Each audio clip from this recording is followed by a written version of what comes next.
Hello, everybody, and welcome back. Is Candace Owens anti-Semitic? Before we move forward with this discussion, I just want to note that I'm not going to use the term anti-Semitism when referring to Jews. Jews are not the only Semites out there. This is the argument that's always being made. How can I be anti-Semitic if Jews are not the only ones that are Semites? Everybody knows what they're talking about. This term was given to the Jews. It's not like the Jews asked for it, right? People gave it to the Jews. Anytime the people spoke negative about the Jews, they said it's anti-Semitic. The Jews didn't ask for this. And Candace Owens herself even mentioned this, I believe. And it's a distraction, really. It's a distraction. People spin the argument. So we're going to say Jew hatred. Okay, so the real question is Candace Owens a Jew hater? So let's get to the bottom of it. Candace Owens had affiliations with many Jewish folks. She worked for PragerU, which is owned by a Jew. Then she had an alliance with the Daily Wire. She worked for the Daily Wire, owned by Jews. And she claimed that she has many Jewish friends. She's been to a lot of Jewish holiday dinners. So there's that. It's also worth noting, and this is obvious, everybody knows this, she's been very, very critical of the black community, of her own community. And a lot of black people, in result, were upset with her. Not all of them, but a lot of them. And terms like Uncle Tom were used. And she's been accused of being a sellout and things of that nature. And now she's just very, very critical of the Jewish community. So when we look at it from that point of view, then no, I don't think she's a Jew hater because she's also critical of her own community. Unless, of course, she's a self-hating person. She's a self-hating black person, but I really don't think that's the case. However, she hasn't been totally consistent with her arguments. And one example is the Ukraine war, right? So she shows concern for Palestinian lives, as she should. Of course she should. Everybody should. And she shows concerns for Palestinian lives and the Israeli operation in Gaza. But with Ukraine, she had a different approach. She was on the Patrick Bet-David podcast, and she said, F Ukraine. Here's the clip. Ukraine. Are you kidding me? Are you kidding me? Have you looked around America yet? Do you really think that this is what the people at home are going to respond to, perpetually telling them that they have to care about another nation more than their own backyards, that they should be caring more about what's happening in Ukraine, and Chris Christie trying to pitch it, and Pence trying to pitch it, and Nikki Haley, we need to be the police officers of the world when we can't even police her. We can do both. No, we obviously can't. Like, have you walked down the streets of Los Angeles? Have you walked down New York? We clearly, obviously can't do both, right? And so having, I think, that the courage to stand on something that doesn't feel establishment popular or mainstream media popular, but that you understand is what people are actually feeling. And, I'm very much a person that from the very beginning has said, F Ukraine, I stand on that. And I would have said it if I was on the debate stage. Like, I would have let them all do their little pitch and the cries and the tears, because this gets into the why F Ukraine is what I ask. Why? Because Richmond north of Richmond, you know what I mean? Because Richmond north of Richmond, because people literally can't put food on the table. You've stopped people from working in America. The average person is struggling to even be able to afford gas, groceries. You have people that are dealing with an influx of crime and illegal immigration in their cities. People whose daughters and kids are being raped and killed. That woman that was horrifically killed in Arizona going on a run by an illegal immigrant. All of this is happening in our country right here. Because if you told me as a mother that I need to care more about what's happening in the neighbor's house while my kids were suffering in my house, I would look at you and tell you were crazy. So, okay, when it comes to the Israeli-Hamas war, she says it's evil and it's sad when people die on both sides. She cares about Israeli lives. She cares about what happened on October 7th. She cares about Palestinian lives. She cares about the current situation in Gaza. Great.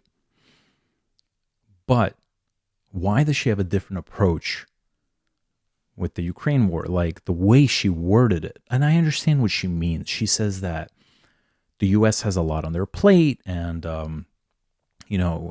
people in the U.S. have to get their home right before they help others. So F Ukraine.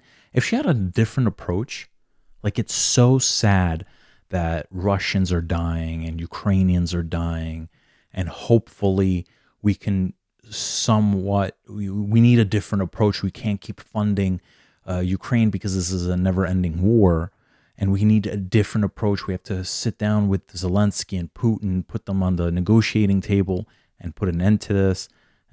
But her approach was like, we can't continue paying for them. They're not our problem. F Ukraine.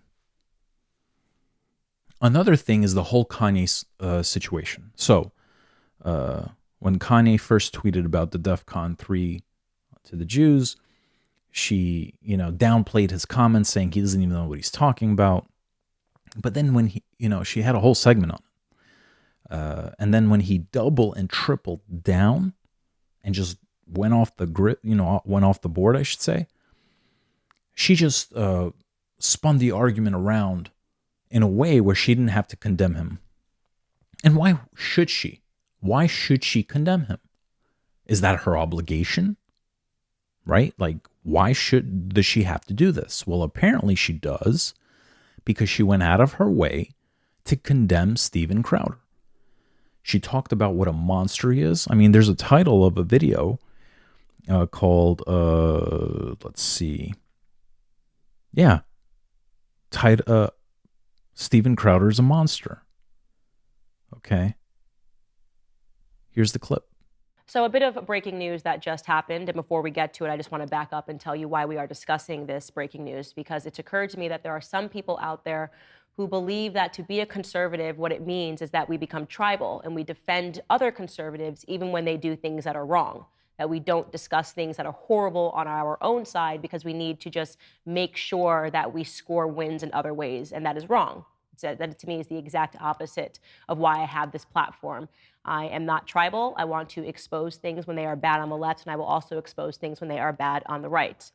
Obviously, I have been interested in the Steven Crowder saga pertaining to his divorce because he literally inserted me into his divorce a couple of days ago. And his wife and family are now speaking out regarding that video in which he told people publicly that his wife was leaving him. You remember this. He chose wrong.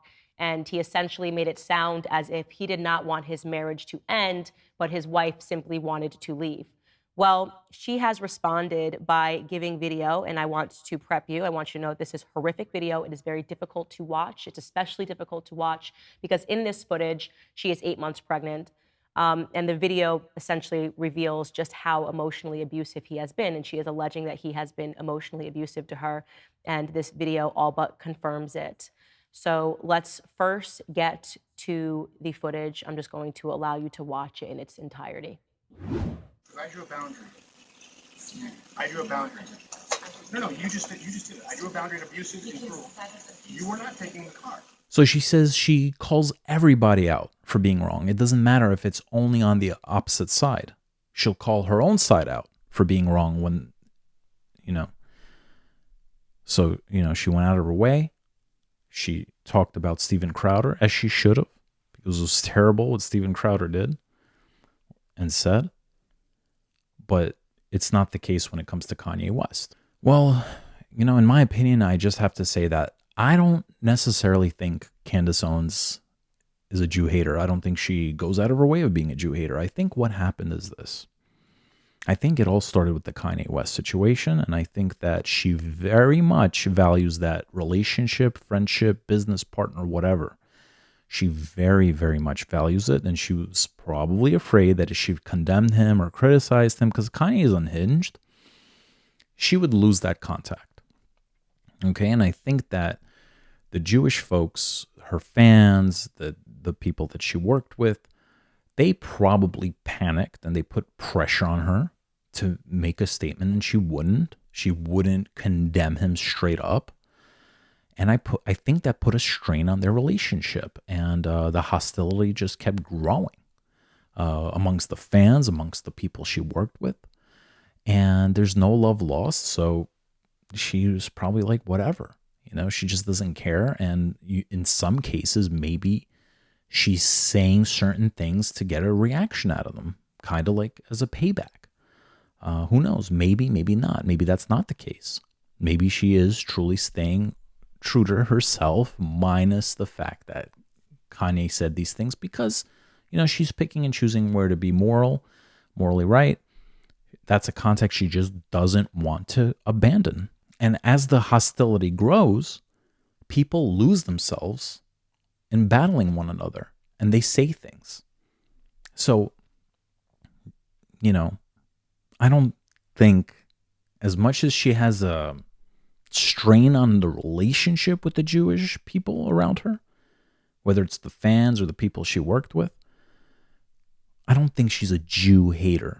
I do have a theory that Kanye West and also Candace Owens, they had a strain on their relationship with the black community as well. They did things to, upset them when they wore the White Lives Matter T-shirts, and that's because the people that supported the Black Lives Matter movement thought that they were mocking them. Kanye West made questionable comments about slavery, how slavery was a choice. People got upset at that. People are upset at Candace Owens for being a harsh critic on the black community. So they lost a lot of support from the black community. And perhaps they wanted a way back in. And what way is a good way than to find a common enemy? Okay? The Jews. Right? The Jews, they're a scapegoat. Kanye blamed the black community's struggles and problems on the Jewish people, including his own struggles. And a lot of vulnerable people that feel that they're the victim took kindly to that. So they started to support Kanye West again. And as that support grew and that hostility toward the Jewish people grew, Candace Owens being fired from the Daily Wire, they started to support Candace again. Another theory is that Kanye West and Candace Owens have political aspirations. Because Kanye, right, he announced his presidency, his candidacy for president multiple times.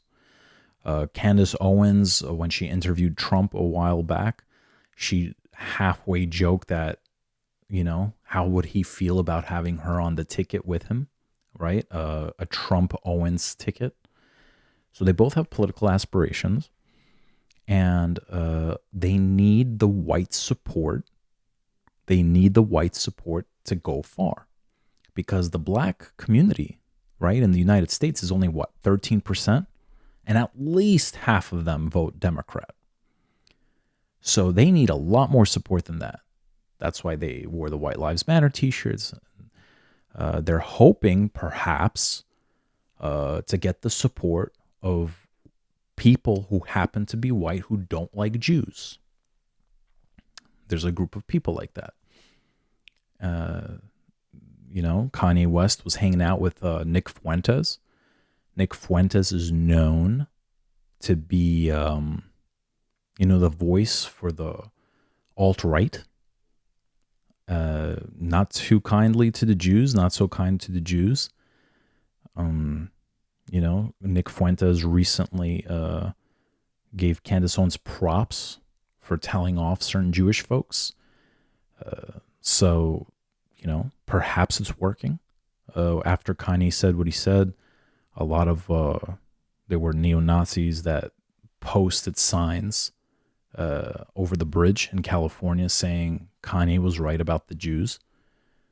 So they're perhaps building this alliance, and, they need that support, and they found the common enemy in the Jews. Now, those white supremacists perhaps don't like black people.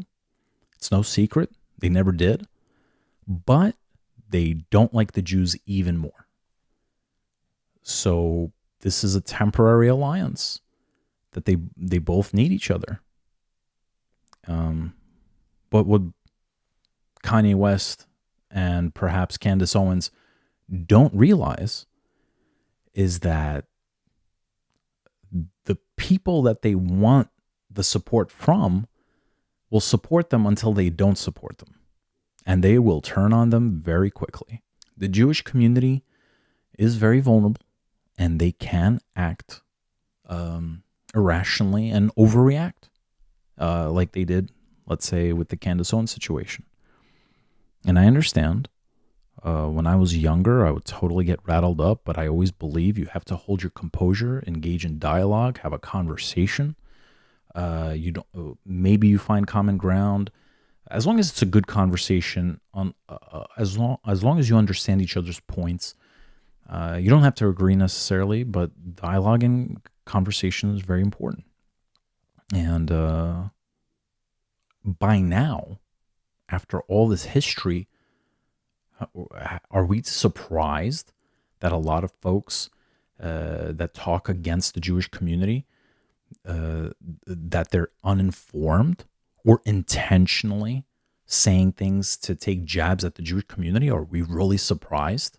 And what do I think about Candace Owens? Well, I think she's just a journalist who speaks her mind.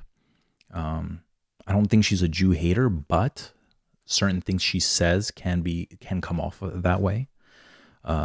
Like, for instance, when she mentions the Hollywood Jewish mob, I understand what she means. She's said that that's what she meant, right? Not the whole Jewish community, but certain Jewish people in Hollywood. They happen to be Jewish, so she says that they're Jewish, the Jewish mob. And what can we expect from Candace Owens when that's the way she talks about anybody? Like, she'll judge her own community if she has to. So what are we to expect? I understand that's not how she means, but what she doesn't get, or maybe she does get, and she's doing this intentionally for the wow factor and views, is that is about not the way she sees it, but because of what she's saying, it's about how other people perceive this information. Okay? They don't see it like, oh, certain individuals in Hollywood. They are like, oh, the Jews in Hollywood, the Jews. Jews have a shaky past with these kind of things. They're afraid of backlash. They're afraid of, God forbid, another Holocaust. That's what they're afraid of. I understand. But again, what are we to expect when she talks about that way? She talks that way about everybody. She talks that way about her own people. So what are we to expect? So I get why the Jews are pissed off. I'm personally not triggered by this. I believe in holding your composure. I believe in dialogue, engaging in conversation and dialogue, countering, but keeping your cool. Because lashing out and panicking, it's not going to change anything. Are we going to see a change in people's behavior? No. How well has that been working out for us, right? Like, Candace Owens got fired from the Daily Wire. People are talking even more badly about the Jews. Oh, you see, they're trying to control her voice, blah, blah, blah, blah, blah. I mean, you're not going to stop these things.